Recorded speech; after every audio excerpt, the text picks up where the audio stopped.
পুনৰাই এটা নতুন ভিডিঅ'লৈ সকলোকে স্বাগতম জনাইছোঁ। মই আছোঁ হেমতি কেন্দ্ৰীয় বাপ্তিষ্ট মণ্ডলীৰ সন্মুখত আৰু আমাৰ ভাইটিকেইজনে এটা ভাল কাম কৰিছে, যিহেতু আজি জুবিন দাৰ জন্মোৎসৱ মানে জন্মৰ দিন আজি যি তেওঁলোকে উদযাপন কৰিছে আৰু তাৰ লগতে সংগতি ৰাখি নেচাৰেল কিবা এটা তেওঁলোকে কৰি আছে, যিটো মানে চৰাইৰ কাৰণে তেওঁলোকে এটা বাঁহ সাজি দিছে নেচাৰেল কিবা এটা সেইটো তেওঁলোকৰ লগত আমি অলপ কথা পাতিম।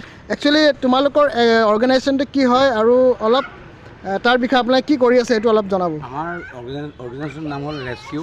হয়, আমাৰ মেইন থিমটো হ'ল যাতে কোনোবা লোকক কেতিয়াবা তেজ প্ৰয়োজন হ'লে হঠাৎ সহায় কৰিব পাৰোঁ, আৰু তেজৰ এৱাৰনেছৰ কাৰণে আমি প্ৰায় কেম্প কৰি থাকোঁ।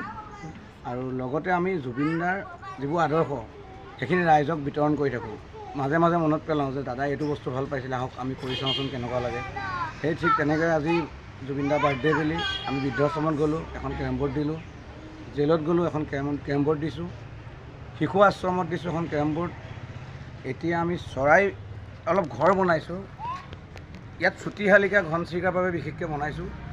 এই যাতে এনেকুৱা ঘৰ আমি প্ৰায় এতিয়া বহুত ঠাইত বিলাই আহিছোঁ।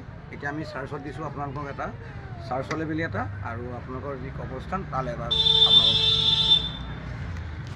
অ'কে, নীলম দাক বহুত ধন্যবাদ দিছোঁ। তেওঁলোকে এটা সুন্দৰ পদক্ষেপ কৰিছে আৰু তাৰ লগতে এটা যি নেচাৰেল কাম। একচুৱেলি কি হৈছে, ঈশ্বৰে আমাক এই সকলোবিলাক দিছে, চৰাই চিৰিকটি জীৱ জন্তু, কিন্তু তাক আমি সুৰক্ষা দিয়াটো তেওঁলোকক চোৱা চিতা কৰাটো আমাৰ দায়িত্ব।